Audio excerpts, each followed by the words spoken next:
Hey, thank you for coming by. Tori Magoo, 44. Today is October 15th. It's an excellent day. I got my hair done. Thank you, Perry.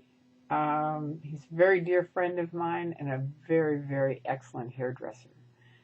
But anyway, definitely someone who has some angels around him and someone I'm happy to know.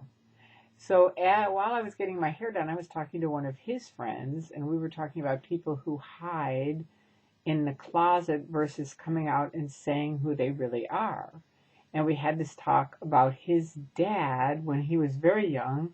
He's gay, and his father sat down and said, "I have to ask you a question. Are you gay?" And he was from the South, and he knew it was going to be bad. His dad was a minister. And he said, "Yeah, I am." And his father said, "Okay, I want you to know this.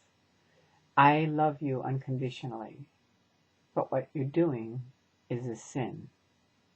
So his father said to him. Now this was a long time ago, but still, there's still people out there that think that.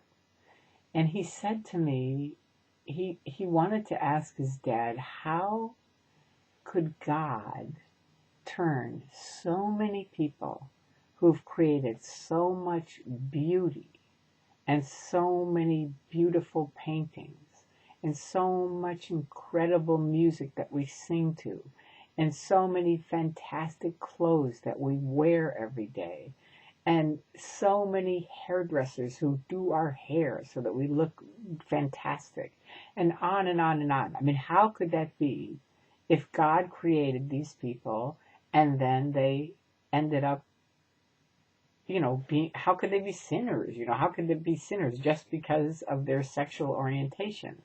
And I mention this because Scientologists in general, especially from the Church of Scientology, I'm speaking from, that's my reference, are very homophobic. They're very, very, L. Ron Hubbard said gays and people like myself with a chronic illness, I have epilepsy, and we're all 1.1, which is 1.1 on his emotional tone scale.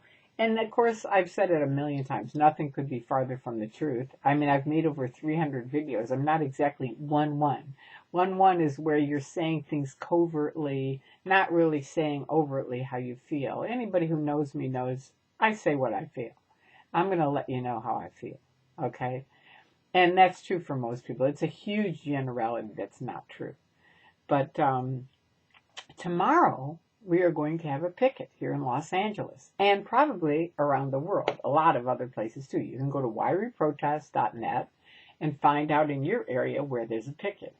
But if you don't like this kind of thing where people like Scientologists in the Church of Scientology are really down on people who are gay or down on people who might have an illness or down on, they're just so pigeonholy, and you have to, there's so many different things that make you a downstat, someone that's not really worthy of being alive even. Come on out and picket with us. There's a lot of people here in LA that used to picket, and you know what? It's helped a ton of people get out of the Church of Scientology. Way more than you'll ever know. You have helped tons and tons of people. And picketing is a big, wonderful way to do it. Because you know what? You never know. I told you this. My supervisor was still in the Sea organization in Scientology. And I used to wear these red horns making fun of Scientology, declaring someone like me a suppressive person, a very evil, suppressive person. And see, it says the Church of Scientology. Okay.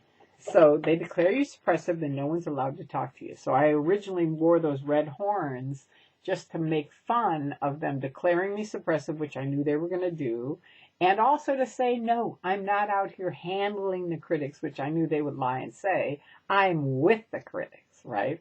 So that happened. I knew it would help somebody. I didn't know who, but I knew it would help somebody. And it did.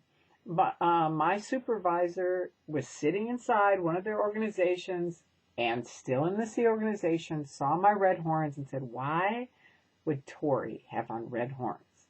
He went on the internet. Now, he had divorced his wife. She'd left Scientology. They've broken up, everything, right? So he was out. She was out. He was in. Went on the internet, started reading all kinds of stuff, watching videos, woke up, left the Church of Scientology, reconnected with his wife. They are now remarried. It's a wonderful story. So that's just one of a skillion stories from picketing. And, you never know what's going to happen, but it's generally good. Even though Scientology's always in their Nazi, crazy, won't talk to us or anything like that. It proves right there. You couldn't possibly be free, or you wouldn't be acting the way you do. So there you go.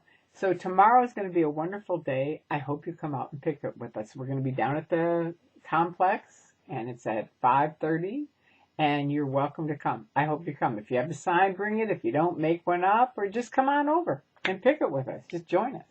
All right? And to Scientology, you better get over it as far as being homophobic and being snotty and, better than everybody else, and they're just wogs, and, being a wise old gentleman, which is really some racist comment from Africa.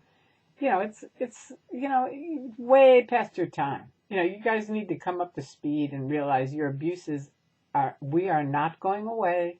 We are here until you stop abusing people. And that means stop breaking up families, which you do. Stop ripping people off. Give people back the money that you owe them. There's a lot of stuff that you got to do to clean this thing up before people are going to go away.